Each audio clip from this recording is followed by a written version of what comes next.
And so, yeah, it's been cool. It's been climbing and people enjoy it and I enjoy it. I think it's much better. That's nice to have a team, isn't it? That's great. Oh, it's amazing. I wish I'd done it way earlier, but I never, there's always the beginning portion where you want to master the skills. The benefit of it is the clients that I do bring on for solopreneurship or entrepreneurship, it makes it so easy to coach them through the ins and outs of stuff because I've done everything. Like I just got done walking a client, no lie, like less than 2 minutes ago, got done walking a client through like how to do her whole webinar setup, everything inside every webinar, and connected to Active Campaign and Zapier because I did that for hella years. Because So you there's did so it. much value to her having not only the concept, but also in the strategy, but also the technical, like I can walk her through how to do it. So having done it before makes it lucrative for me now. Yeah, that's good. I mean, you're teaching what you know. That's great. Yeah. Okay, so what I'll do is I'll just get right into the recording. Actually, I want to tell you, you talked about three podcasts that you've done. I've Yeah. shifted mine. Same Oh, name, beautiful. same everything, except I've realized I'm on, you'll be episode like 40, Hmm. 45, but and it'll air in February. Cool. I've realized that through my journey that I really enjoy talking about family, talking about how to be the best parent we can be, the Me best too. spouse we can be, and Hmm. and leader too, both in a family Hmm. home and in business. Let's talk So about it, man. That's my yeah, stuff. that's where I'm going to focus my questions or conversation around. And but you know, all that has to do with mindfulness and your beliefs and thoughts and all that fun stuff that I know you are dope as hell at. So let's make sure we that's what I wanted to tell you about the direction. So the first question I Cool. want to ask you, and I'll do the intro later, so don't worry about that. All right. But the first question I wanted to ask you, Anthony, is in the morning when you wake up, man, like what truly makes your heart like vibrate at its highest peak? Like what is it that Yeah. makes it sing every day? Man, family. Legit. And I know we were talking about this coming on. So I grew up in foster care, and it was not normal for me to be in a situation, and my dog's in the background, just so you guys know. It's It was cool. not normal for me to be in a situation where I had my family with me. So being given away to foster care was typically like me gone, right? I wasn't really at home. And so what ended up having this unique thing was I get to wake up and know like my wife's laying next to me. My kids are in the rooms in my same house. Because when I grew up, I didn't have that. So like that's what really gives me a great sense of peace and joy. And then I have a control. Not that I have freedom, because I think freedom just means I'm free to choose, whereas control is a different animal, right? Control is that I have control of my freedom, and I have control of my life in a way to where I can choose to do what I want. I don't choose to go do dumb stuff. I love my life, but like I can choose, like, hey, you know what? I'm going to cut something off and I'm gonna go hang with the wife, or I can choose to have control to be home when my kids are on breaks and be able to spend that break time with them, not trying to get a babysitter. So what makes my heart sing is the fact that I have the family and I've created a life that allows me to do that. And also the biggest piece of it is the life is created because of what I get to give in a very heart-filled way. Like I get to serve at a really cool level and help people's lives, which creates all the stuff I just talked about. Yeah, that's awesome. And as you say that, a question pops in my mind of curiosity. Like, it Mhm. wasn't always that way after, once you started your career and whatever career you started, Mhm. throughout your path. But like, when did that shift happen where you actually had that choice to choose? And that's how did that Man, start happening for you? well, I'd always had the choice. I think we have the choice to choose Okay. certain things, but the control to have a choice that I don't care about the repercussions, or the repercussions of the actions don't really matter as much the detriment of my life. So I chose in the very beginning when I got out of the NFL, because I played in the NFL and I had this Yeah. career, and then came home and opened this gym business, but I was a slave to it. Like it was just I owned a job. I think people don't grasp the difference between a business and solopreneurship. Like a business is like it's a business; it can run without you. Whereas a solopreneur, like you run the business until it becomes a business. And I was a slave to it. And so what ended up happening was I was not really good at managing everything all together, and I didn't really have a choice. And I was stuck in this thing. It was just this rat race and climb. And it's been a lot of years of that, man. It's actually the natural process for somebody building a business is like developing things yourself and launching and pushing until the revenue comes in to hire somebody. But anyway, so I got to this point of having it, move and groove to a place where eventually I was able to take the stuff that's in my head and my ability to make an impact in somebody's life in the realm of work that I do, to where it turned into enough revenue to be able to have other people do parts of the business that they're better at, which allows me to serve in a place that I'm better at, which is better for the world. Yeah, I love that. And I mean, serving others doing what you're doing is incredible. And it's inspirational. It's kind of kind of especially for somebody like me who has that desire to do that currently and on that Yeah. path, right? So Mm-hmm. my question would be, I do want to talk about family and everything soon, but I want to ask you like what do you think it is about you that your clients are attracted to you? What is it that you bring to the table? I can only tell you what they tell me. Because I mean, I Yeah. don't think we can ever see ourselves fully the right way or even have an emotional connection to how people see me. The thing that's different that I hear about me is that I'm genuine. Like just, people hear that, but I'm legitimately just Anthony. I'm not a crazy off the cuff guy, but I'm just Anthony. And I accept it in its full Anthony-ness. And I really don't worry too much about those who say a bunch of weird negative things. I get my own fair share of inbox stuff. To the extent of like no one in my life even knows I really get it. I just get it. And I'm like, that's weird. And I keep on moving. Right. So I think that's the big piece. Also, I'm very communicative at multiple levels. So with men, they're drawn to me because I hold the physical characteristics of being a larger guy. So I have that stance of weight. However, I played NFL linebacker. I got that alpha realm, but I'm just a guy. I talk and I open, and I share, and I don't demean, I don't diminish. I lift people up, and not many men do it. So I find that men, when they talk to me, it's like, man, I like that you're open, you talk and you share. And I think, and I'm a thinker and I share in an aspect. Yeah. I find women are able to open up and connect with me because they like that I'm a family first person. I'm devoted to my life and my wife and my kids. And they like that I'm not an intimidating person. I think the words I heard was I'm not imposing character. Although I'm big and I'm not imposing in a way that makes them feel like I might be getting at them, or in some way trying to be an alpha male. So they just feel like they're drawn to me more. And I think also because I can open and share and talk, most men don't do it. That becomes this thing where they get to hear it from a person who's lived in certain parts of their lives, that they haven't been experienced, but come back with a genuine place. And then outside of that, man, I think I'm told I'm funny. To make a bunch of dumb jokes most of the time. I just say stuff that my wife is like, do not post that. Like she consistently tells me, don't take that down. Like, don't say that. So it's just me living openly. I think that's one of the things that people are drawn to about other people. If you think about being like in a restaurant or bar or something, when you see someone across the room that just looks like they're so free and open and like you're drawn to that, like, why is that person so, they just look like I want to be around them. And I just have fun being around people, and people have fun being around me because I have fun being around them, and it all just works. Like I've found few people that I can't just have a random conversation with in the middle of nowhere, and there's just like joy, and then we leave that space, and like we're both a little bit happier. Yeah, man, that's awesome, Anthony. Yeah, I can just in the 9 minutes we've been on the call here, like I can see the how genuine you are, how like free flowing, how it's just easy to talk to you, right? I heard recently somebody talking about being a coach and talking big or little to somebody. And a lot of coaches do Yeah. that, like they know everything. They talk almost down to people, right? Yeah.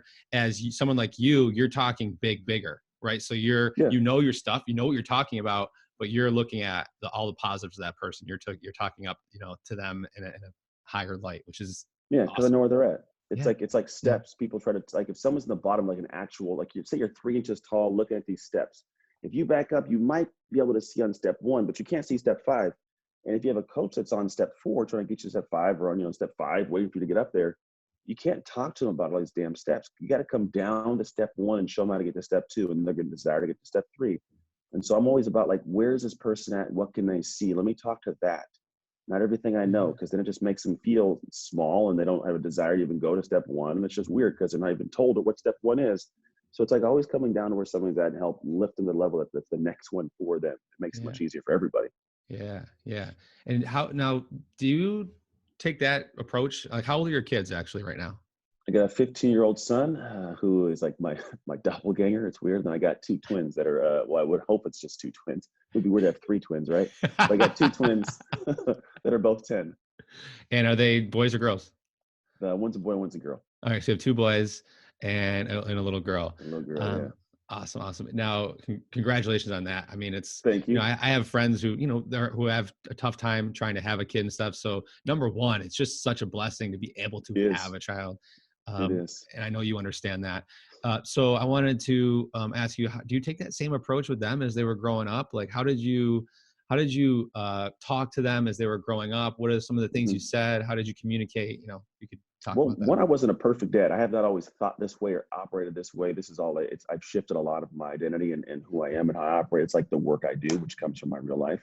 Yeah. And I think Cool. there was times that it was coming out, but it's out more now.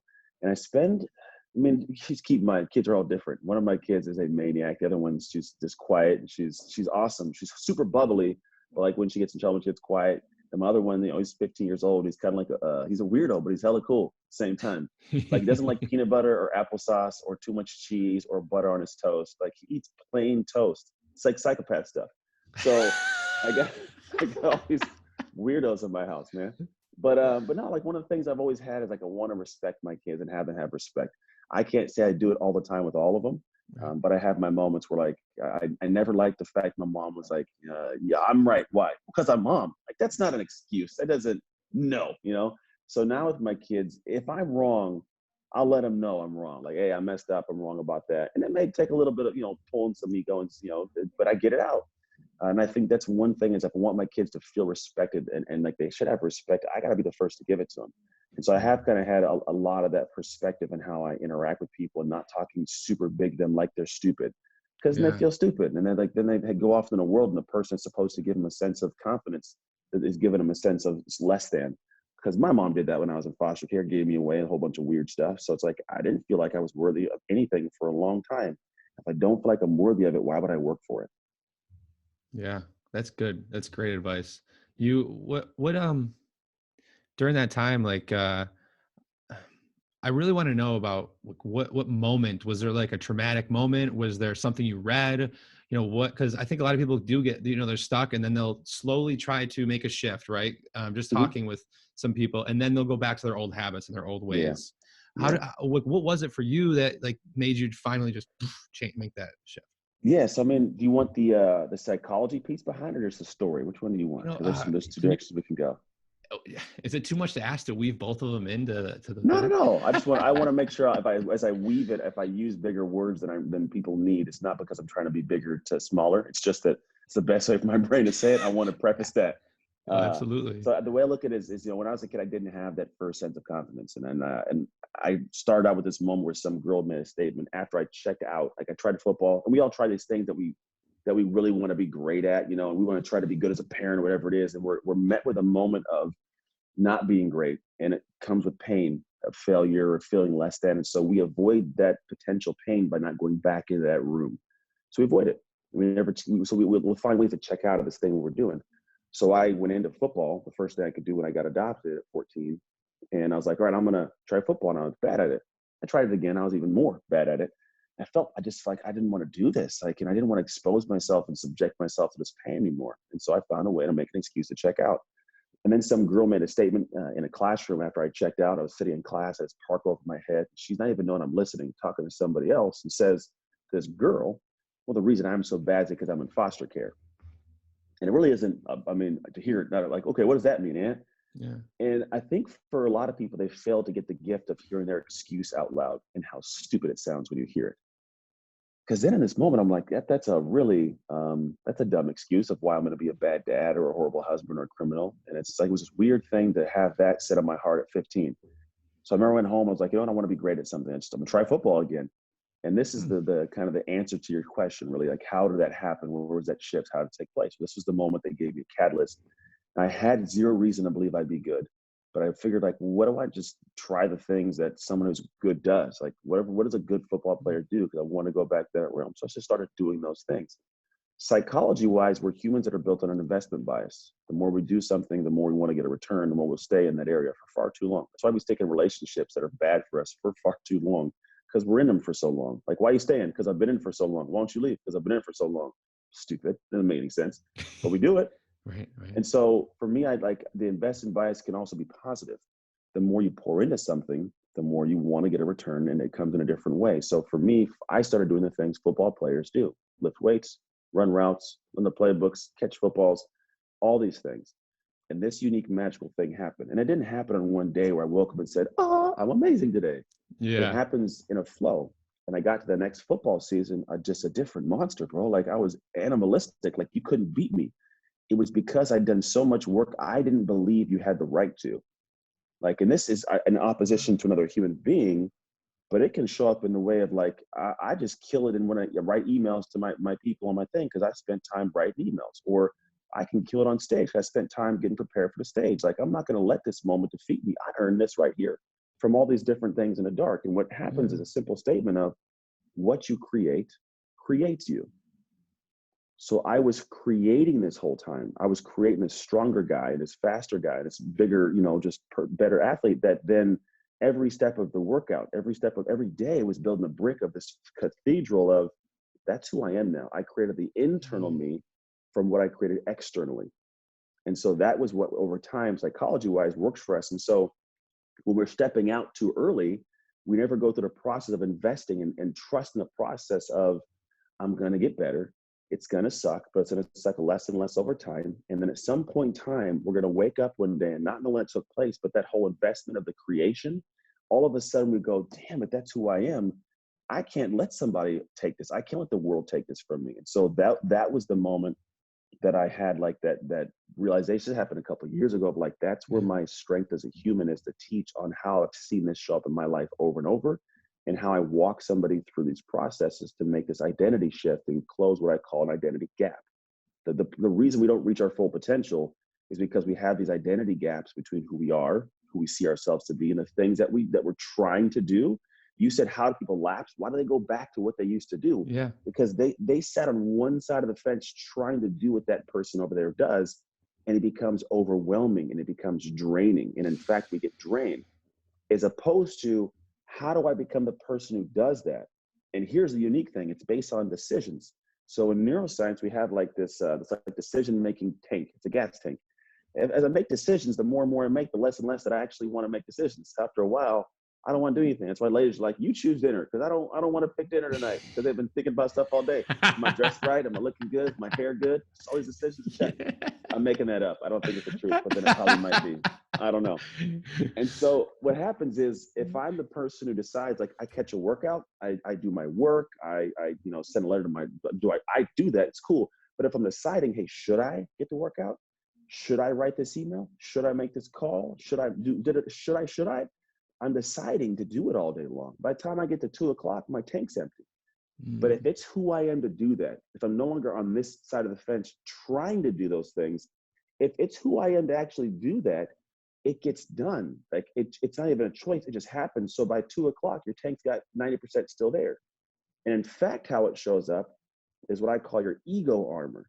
As much as people think the ego is this negative thing, when it now becomes who you are to do this, you're protecting that identity with an ego armor, which shows up in your actions. So I was a great football player, identity-wise. Yeah. Therefore, the ego armor showed up in the actions of I lift weights, I exercise, I eat right, I get to practice, I ball out in games. I had to do things that made me be that guy. Great mom, great dad, great coach, great podcaster. There are things you will do when you do not feel like doing it, solely for the reason of protecting your ego and your identity and your pride, because it must be done, because it's who I am to do that. And when we get people to stop trying to be on a fence doing those things and become the person on the other side of the fence who just does that, and their ego armor shows up for it, it becomes what I call effortless effort. I put the effort in, but it feels effortless. And that's why I get that. You see people like the Midas touch, everything they touch turns to gold. Like, how do they do it? It's who they are now. The things that overwhelm you is their typical Friday afternoon. By the way, it's Friday afternoon. Yeah, it is. Just letting you know. Fridays are good. What you said, two things. What you create creates you. I wanted to touch on that. That was awesome. I love that advice. And then the ego armor. And those two combined, what it reminds me of, and someone I just learned this, like I had an aha moment as you were saying that, that I wanted to share, is once you get into that zone or that flow that you're explaining, when you make decisions like for example, I love, like right now this year, I just love reading, right? I've read more books this year than I ever have my entire life. Okay. Awesome.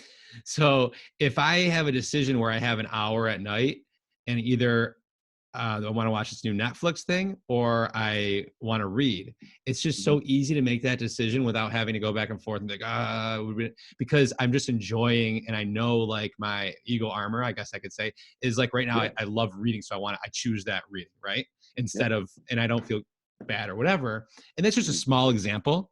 but it makes you make decisions so much easier if you figure Yeah. out who you are. That's so great. It's such great And the ego advice. gets stronger every time the action does the action.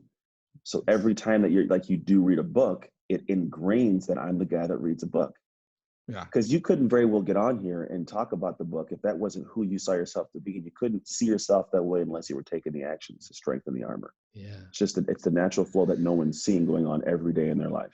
And I know that fence, man, that fence is you can use that Hard, metaphor in a bro. lot of different places in life, right? Like you want to Relationships, health, everything. relation I was going to say you want to let's go there, man. Like you want to assert Yeah. yourself as a husband, but you know that you're supposed to check in with your emotions and do all these things, but you're on the fence and you just don't it's let's talk about that. Yeah.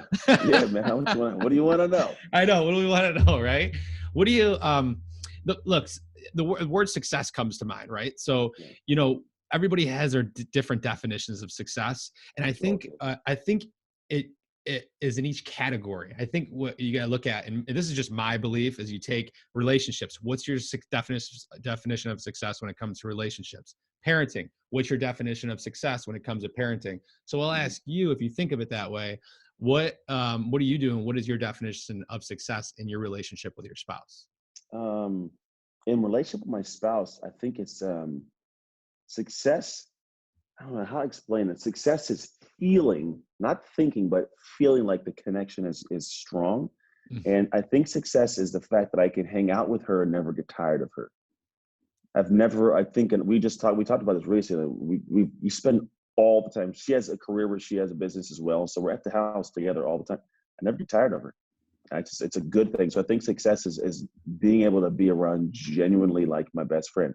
We bicker, we fight, we have our arguments. We've also learned how to fight. So it's like all these things go to the flow of like I have the success in having immense freedom in a refined or confined relationship, if that makes sense.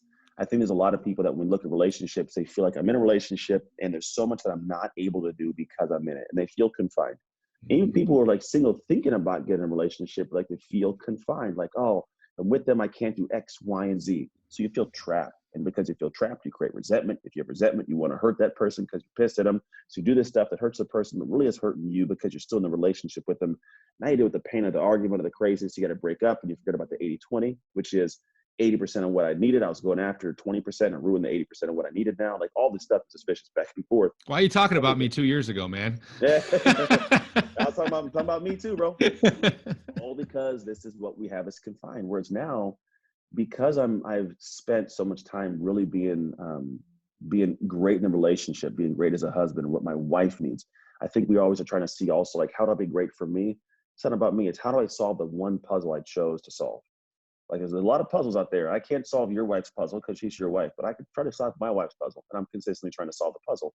And the more I do it, the more I feel confident in a relationship. But here's the beautiful part is I don't have to worry about like courting somebody. Like we have time together, but I'm not worried about going out and going to the clubs and bars and meeting some chick, introduce her to my wife, my mom. Like I don't gotta do all that. So when I'm working, like I'm in a powerful space of work with no text messages from people coming in and having to figure out this stuff, the whole world. I got to dress a certain way and do like I don't got to do any of that. So it frees me up. And then the cool thing is, as opposed to like giving me this ball and chain, which I don't think of a ball and chain, I get somebody who supports and uplifts and energizes me in certain aspects where I may not have it. So I am way more free in a confined relationship than I ever would be if I was single. And I know because I was single. We divorced for 3 years and got remarried after 3 years, been together for 3 years since then. It's been amazing. And so it's this thing where I think people have a weird perspective on what a relationship takes from you and what you can't do. And the only reason that it's like that is because you're still hanging on to stuff that's not serving you. You're hanging on to things that really at the end of the day, they don't do much for the bigger picture of what your life could be. You're worried about the wrong things. You should be worried about how do I give this person what she needs so that she'll give me what I want. And then from there, and for her, it's what I need, obviously. Mhm. And from there, it frees me up from the mental weight of having to try to carry this into the next stage of my life and trying to create something cool. Yeah, man, you explained that like on point beautifully. And I like how you started it with like that's what freedom is. You know what I mean? Everything you just Yeah. explained, where people think the opposite. They think that because they're in this relationship and that they're not able to be, they don't have the freedom that they wanted. That's Yeah. makes total And sense. if It was yeah, and if explained you feel like perfectly. you don't have the freedom, most people they don't, because what happens is the lack of freedom comes from the contention of the arguments when you try to do something that's free. And you're like, why can't I do what I want? Well, really, if you give the person, we have a cycle of give and get. And I want them to give me something, so I'll give them something. So we sit on our high honcho thing and we just sit here and say, well, I'm just gonna go, oh, my honcho, sorry. I'm gonna sit here and I'm gonna wait for them to give it to me, then I'll give it, right? So what happens is now I want to do my thing and I want to come back and say, give me some love for that. They don't want to give it to me. So I feel bad, I feel confined. So somebody has to change the process around and start giving. Because what you want is the freedom of not having to have an argument when you want to go hang with your buddies or go in the garage and do your hobby or project, which you'll be able to get that if you give her everything she needs to where she feels like she really wants to say thank you by just not nagging or him not saying something, right? You want me to go get your nails done every week. Well, cool. Like do whatever he needs you to do. Like if you want something, it's like it's a back and forth thing. And so what I look at is someone's going to have to change the direction of that how that wheel is spinning and spin it the opposite, which is it's going to be hard, it's going to hurt, it's going to be weighty for you.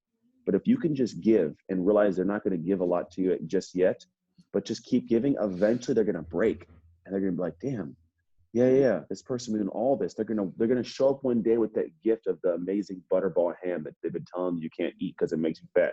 You know what I mean? Like it's gonna be that thing that they do and like they wanted to, and you just say thank you so much. You don't say it's about time. You say thank you so much, and you just keep on doing it, and she'll keep on doing, it, or he'll keep on. And now it just rolls the opposite direction. And now, homie, you can go in the garage and twiddle around on your motorcycle for however many hours you want because she's happy, or vice versa. You can go ahead and go with your girlfriends, whatever you want, because he's happy. And yes, it takes some sacrifice, but it's well worth it when you get the return of whatever you want. And now you have your freedom. Yep, that's beautiful. And we have to remember this isn't something that just happens from doing it for 2 weeks. You know what I No, mean? This is years, bro. yeah. I'm glad you said that. It's not even for 2 months. I mean, it's a year process, and you're gonna go. It's cool. I want to say this the right way, right? Because I've been going through this for the past 12 months. Exactly what you're saying, right? I Mm-hmm. chose that, and it was Tony Robbins who helped me realize that. To be honest, Nice. are you a fan of him at all? You Yeah, I mean, as far as I've never met him, I've never been okay? to his events. I'm like 1 degree away from him. I just have Right, never right. engaged in his work, but I hear nothing but great stuff, obviously. Yeah. And he like that's where I learned the whole giving, like what you just talked about, right? And Mm-hmm. and really in depth. And at one of the events. And so I've been doing it. And let me tell you, we would argue beforehand as couples do. And Mm-hmm. we didn't know how to argue, which I want to ask you next is how do we argue better? Yeah. So if you want to think about that. But Mm-hmm. so it was bad. And I would talk from a hierarchical standpoint to her, Mm-hmm. just talking right down to her, man. And Yeah. you smile because you understand it, right? Because I'm the Uh-huh. man. I should, so and look, so I had it when I adapted that new mindset and the new way to just give and be a space for her to be able to be open and all that. We actually argued more in the beginning, right? Mm-hmm. Because she's like, who the fuck, like who are like she was confused, and then I Yeah. had to make sure I dropped my ego to like just realize that I still had to be that person to give. And we had different arguments. It was weird, Yeah. and there was so you have to really push through. And that's what I Mm-hmm. want to say. And because we're talking about, I want to say, because I experienced it, you have to realize that you're going to have really like, It's odd. yeah, it's weird. So when you start to do something uncomfortable, like and change, they're going to have a bigger struggle, I guess Mm-hmm. you could say. And on the other Yeah. side of that struggle though, is like Peace. way more abundance, Yeah, so I tell that's, people whenever my wife and I got back together, I got to meet someone for the first time that I'd known for 18 years. mm, And so the only way to make them make sense is like we changed and adjusted and shifted, but that was a necessity of it, right? And there wasn't a unique new human to kind of understand because you don't grasp it, you don't think it, and then you're tying old things to this new person, thinking it's condescending. It's like this. It's called homeostasis. There's a normalcy to what we've seen, right? And if you Charles Duhigg, Power of Habit, I'm sure you probably read it because you're a reader, and he talks about the level of like there's studies that show like people who are used to calm when things get crazy, they shut down until it gets calm again.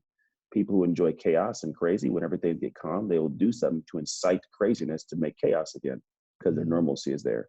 And so what you're finding is your wife was used to it. People were used to that thing. So we try to get back to that addiction to the bad thing. Like we're addicted to the struggle. We go back to what we knew. And it's like, when I'm not there, it's weird until we settle into it and like realize, oh, this is legitimate. Like when I work with people in the identity shift work, they start doing things that are different. It takes a time for their family, the people around them to grasp, like, this is who you are. At first, it's like, oh, no, you're not like that. No. What, are you still doing it? Why are you still doing it? Oh, damn, it's who they are. Right. And it's a process to get there. And so when we started navigating these fights, these arguments, one, it was good because in the beginning, I was willing to kind of spread. One has to be able to step back and really be the one to absorb it. Like it sounds like you probably were in the beginning. And what it is from all the arguments, if you just stop and listen to what they said, not how they said it, the seed of what was needing to be done was already in it. They just yelled it at you instead of asking of you politely. Correct. So you know what it was. You just have this because they're yelling. I'm not going to give you that. You're yelling at me. Why would I give you what I don't want to be forced to give it. They need to willingly give it, right? So the arguments go back and forth and you're giving that thing. It's like, what's the ploy behind this? I asked for it. Now he's giving it to me. Why? And it's like, what are you doing? And it's weird. It's like, now I feel like I'm being duped, But it's like, no, I'm really just You're right. giving you this thing. Like, why are you giving it to me? Because I love you. It's not enough. Like, it's weird that people get what they want and it's because it's odd. And so at this point, like, I think one of the cool things is because we've spent this time connecting, and I think connecting is that word people hear, like, you have no idea how to do it, you fight. Connection comes from hard conversations because you get a chance to let those things go and have you and understanding. So I think it's having a hard conversation of like, this is how I feel, what I want, what I need. It's having that conversation. It's hard. And then letting it settle. And then because you've opened that space and you don't make it this thing where somebody feels bad or you go back and forth, eventually we get to this connection point of like, I know the depth of you. Like there's times when I've had friends that I've known for like 20 years. And I would go to these events where I would have like these really deep conversations and open up and just bare the soul to people. And in 4 or 5 days, I'd feel more connected to them than people I'd known for 20 years. And so that's kind of where the thing that I try to tell people is like the connection portion of your marriage is you having the hard conversations, learning how to have it. And so when you talk about fighting, learning to fight is, I think we call fighting the hard conversations, right? It's just having them with people who aren't prepared to have them sometimes, but it's the back and forth.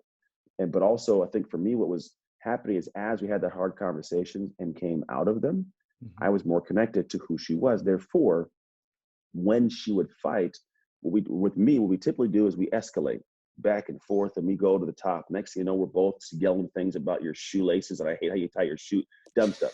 That didn't happen. I'm just making something up. I totally, I get it. But it's just weird stuff, right? Because somebody in that moment couldn't de-escalate it because what's going on is without the connection, I don't know where your heart's at when you said that thing. So it escalated me. But when I get connected and we've had hard conversations, you may say something to me and I'm like, damn, she's tripping right now. She's not a crazy person, but like right now, you know what? I know in my gut that's not who she thinks I am or what she thinks about me. I'm gonna go ahead and let this go because when emotion's high, intelligence is very low.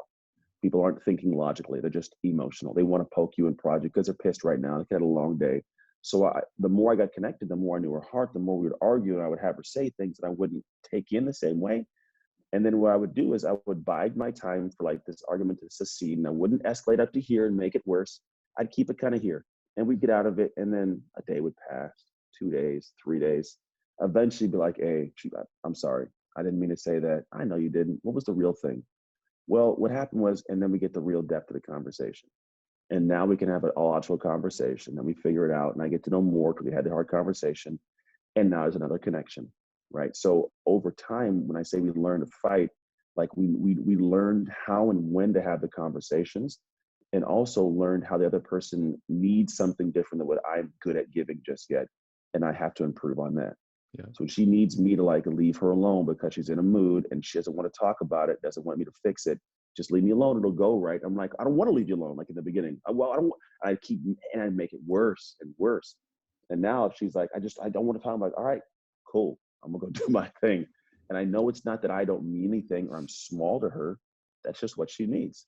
And when somebody sees you giving them what they need, they give you what you need. It's this consistent ebb of flow of just, damn it, listen to your wife, listen to your husband. It's the puzzle you chose to solve. It's the best way I can explain it is everybody they group all men and all women in different areas. And they also have it as like, the 80-20, I don't want this. I hate this part of it. They got to have this and do this.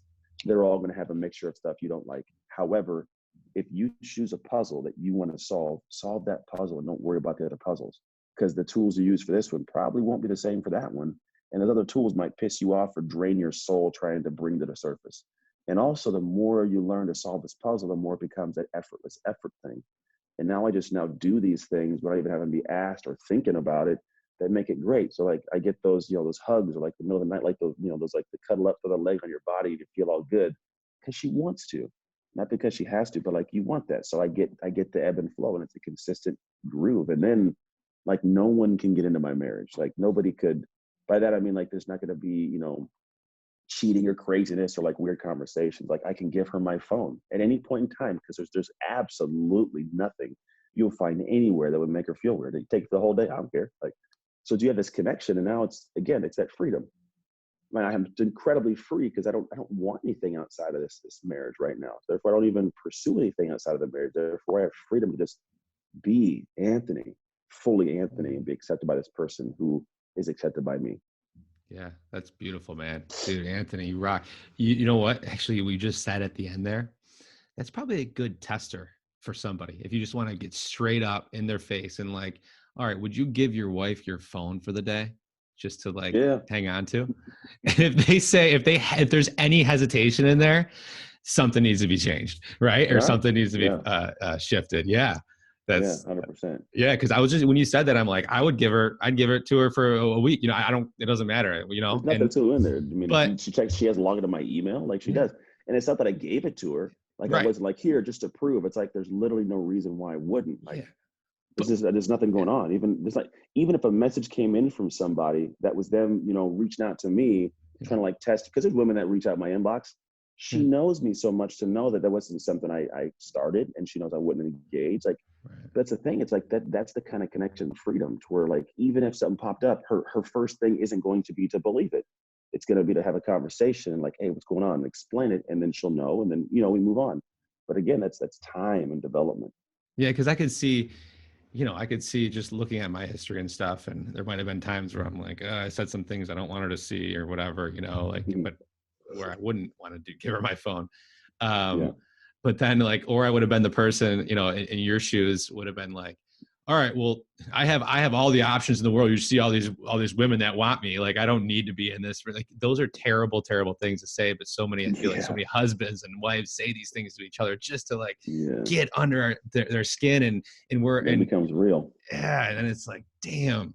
And I know that because I've been through it, and obviously you have. How does somebody get? Because if all that dirt in the past, like you guys were divorced for 3 years. How did you move on from the past?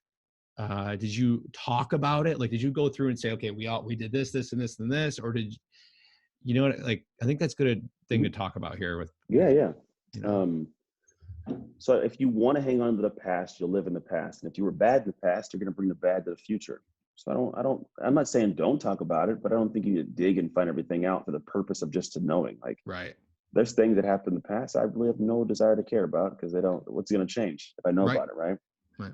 At the same time, for something that is detrimental, like it does need to be had, the conversation has to be talked about. So I think, if you feel like it could have an effect, bring it up. And you'll know, because your gut will ring an alarm. You might try to silence the alarm, but it will ring the damn alarm.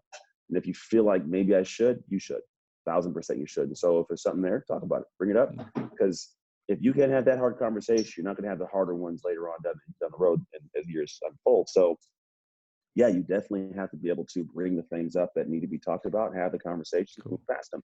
That's part of the freedom. Part of the freedom isn't just you being free and to do what you want to do. Part of it's being free of your own your own conscience weight. If you have something weighing on your conscience, you can't show up the way you need to. And it'll come through and it'll ooze out of your conversation and feelings. You won't even know that your thoughts and actions are being driven by that. But once it's navigated and you got it out, like, there's freedom. There's nothing, there's just nothing that I think that weighs you down. And that's a different kind of place to operate out of in all parts of your life. I think when I look at the things I do, you asked earlier, why is it people connect to you? think it's a heavy piece of it, man. There's just so much that I'm out with. I don't think you have the feeling from me that there's something hidden. So it's just like, there's nothing to hide. Like, there's anything that would need to be known. It's written down in a book somewhere. I've talked about it somewhere. So I live this life. So I think this is what I found to be true. It's hard to spend time around people who are unsettled inside. When someone's unsettled, something's off, I can't be around them for a while. I find them. I tell my wife about them when I see them. I'm like, I don't know. I just feel funny with this, but I don't want to be around them very much. When somebody's settled, it's just chill. I can be with that person in the car for an hour and never say a word. Just put music on and go. Because nobody's thinking about what they think of me. Should I talk about that and fill in space? When people start filling the space with a bunch of words, shut up. You're just making words up right now. I mean, unless we're supposed to be talking, like, we just hang out. Like, I don't know, it's just like a different kind of energy. Or if we are talking, it's just a loose, joyous, random conversation. It goes. And I think people who are listening, like, you know what I'm saying. When there's people who are unsettled around you, you know what that feels like. You know what that means. Yeah. Yeah. It makes total sense. You just right in your gut, you know it, I actually I had a gut expert on here the other day, and she was talking, she was like, if you think about it, like, your gut decision is your gut feeling about people. It all starts in your gut. That's also like where all your stress comes from, and that's why you have to take care of it and do probiotics and all that That's stuff. an interesting connection. That's horrible. I don't know this person. I don't want to talk negatively, but when you say gut, that's more your subconscious than it is like I think your physical, natural stomach. Like, your stomach doesn't think. But there's people that probably think that. I don't disown it. I don't take it away. Right. But I'll just Well, your gut is like, there's like, explaining this connection between your mind and like your vagus, your vagus nerve that goes to your gut. And like, when you're less, like, do you meditate? Yeah. Yeah, like a daily meditator kind of thing. Not daily. Okay. Usually my wife's pissing me off and be like, "Oh, we she gave me that stank face just now." Why is it so fun to say things like that when you know they're right around. There? Yeah, she's around. I'm just joking. Love you. She's going grocery shopping to buy us food so I can eat things later. So she's gonna poison it. Just kidding. Love you too. I get it. I totally get what you mean, the aspect of it. I've heard people talk about it. I guess when I hear gut, what I think is there's the sub. Every day we're getting millions of cues from people, like the way they speak, the inflection of voice, tone, that we're getting other people's information we don't even know, watching humanity. And then what I think happens is we are met with a situation or moment, we're talking to somebody, and our conscious brain doesn't catch it. The conscious is just there, it's watching, but the subconscious, I think, is having things pass through and it's catching it. And it's like saying, hey, something's off right now. And the conscious brain won't grab it. It just calls it the gut. Like, something's off. I can't put my finger on it. I don't know what it is, and there's something there that's part of the process going on that tells me it's off. That's just my thought of what the gut reaction is. I think there's something that we haven't learned, and we stopped listening to it. And I just started listening to it a little bit more. It's the best way to explain it. Yeah. But maybe it is the burrito I ate that's in my gut. I don't know. No, maybe if you eat healthy or take care, you have better gut reactions. Who knows? Maybe that's why the different alcohols make you. Maybe that's why wine makes you chill, but like tequila makes you want to fight. Maybe that's what it is. My gut's like, there you go. Maybe that's what it is. Who knows? Figured it out, man. That's funny. I guess this is a really good conversation so far, by the way. Did you expect that we're going to go this route with it, or what? Before you came on? These things. Oh, zero expectations. To be totally honest, I just have a schedule. I show up for the schedule, I just show up as Anthony, and that's how it all works out. This prepared. I just show, like, I'm going to hop off here and go right to a client call. I take notes, but to be honest, I don't have any idea what we're going to talk about with my client in 15 minutes. And I have notes in my structure of how I work with people and processes we naturally follow. So I can be here with you, not worried about that, and then get to him and then kill it with him in a session, because I know exactly where we're at, because I took copious notes at the time of our meeting, and we roll. So I can, again, this is freedom. I'm just me, no expectations, man. It's flow, man. That's all. It's what the definition or the word flow comes to mind when you say that. Yeah. I see your shirt, Ninja Warrior. Are you like, do you actually get on there and you run that course and you completed it? Kind of thing? Yeah, I'm the first former NFL athlete to hit a buzzer on the show. Oh, no shit. That's cool. Bro. I'm American Ninja Warrior. I just retired though, because I'm tired of doing like all that stuff. My body hurts. I'm like 230 pounds up on these stinking obstacles. How tall are you? 6'1". Oh, okay. Too I'm big. 6'1", yeah. So I'm used to be an NFL linebacker, man. So I'm going up against these little rock climber dudes, and it's like, yeah, they're like, 5'8", $160. Yeah, it's not the business. So You remember yeah, that no, video? Oh, sorry. but I was gonna say, you remember that video that went viral where the guy like ran on there naked and he like yeah. worse. I met that Uh-huh. kid a few months ago. I was at an Really? event. Yeah, I was at an event and I'm just talking to him. And then he goes, yeah, he's a YouTube, like a big YouTube guy. Mhm, He's got like 1 million, 2 million followers or something. mhm. And he pulls this video up and it shows his highlight reel. And then it shows that clip. And I was like, why is that clip in there? And he's like, dude, that was me. And I lost it. I'm like, are you That's kidding me? Like great. that. That's And you're great. right. He was like 5'7", like Tiny guys. skinny and, but ripped. And those are the guys that are running those things, right? Like just murdering it All on those day. That's what courses. they do, man. And it's cool. I mean, it's a cool environment and cool guys to get on, but like, it's not, yeah, it's not the thing I did. And my wife signed me up. She like signed it up, and didn't really tell me that it was what I was doing. And she got to the point where I had to do a video, and then I eventually put the video out, and then I got called to do the show. That's pretty much how that worked out. So Wow. yeah. And you did it. One shot? I'm curious. Was it one time Well, the way through? so the first one I ever did, I hit the buzzer. After that, it was hard. They have like the first is qualifiers and finals. So they take 115 people in the top 30 go to the next day. So 3 years straight, I was always in the top 30, which is pretty damn good. Yeah. The first time I got a buzzer, never got to the next level because they take from 30 to top 12 go, and that's just hard to get in, which really is. Oh yeah. So they take you out, you get there, they give you one walkthrough. You get to walk to the side of it and look at it. They have a person demonstrate it, and they have you sit in a holding pen, and then you go out and do your thing like 5 hours later. Wow. So yeah, it's one of those things where it's very difficult, very technical. You don't get to practice. You don't get a trial run or a backup run. You do it once and you're done. You fall, you're done. Well, Crazy. that's a good accomplishment, man. Congratulations on that. That's a good accomplishment. Thank you. Thank you. Yeah. Well, I'll end it here with a question that I ask everybody is if you could go back to your 18-year-old self and Hmm. give it like 2 pages of a book to read or one quote, like what would you say to yourself at 18 years old? 18. What was I doing? Oh, I was in high school at 18 years old. What would I tell myself to do? I would say just work harder. Because I think I was working hard, but there's always that level of we get to a place of complacency, or we work hard in relation to what we see. Like I recently ran a Spartan race with my son for the first time, and he was racing to beat me. I think he beat me by like 20 seconds. The whole like Wow. race we did at Spartan, he was racing to beat me. He's 15. He could do pretty good. At the end of it, I was like, "Hey, great job. How did it go?" He's like, "I'm just trying to stay ahead of you." And I was like, "Man, you're better than that. Like you're fat. He does track. He's a lightning bolt. He's like beat track hurdler. All this crazy." I'm like, "What if you tried to chase the guy that was in front of you? What would that have changed? Do you think you could have?" Oh, I never thought of it. So the way I look at it is like, there's always that next level, and we're always focused on what we can see in front of us, or we're trying to stay ahead of this other person. But I'm very big on change of focus to chase something that's farther outside the reach than I could have thought. So going back to the 18-year-old kid, I would have just told him, just always work harder. Like race the Mario Kart ghost. That's the one you go after, the one that you're trying to catch up to. Go get that guy. All right, cool, man. I like that. Appreciate it. Thank you, Anthony, so much for coming and showing up today and really just bringing the heat. I love it. Thank you. Oh, but shout out, dog. I got you. All right. Well,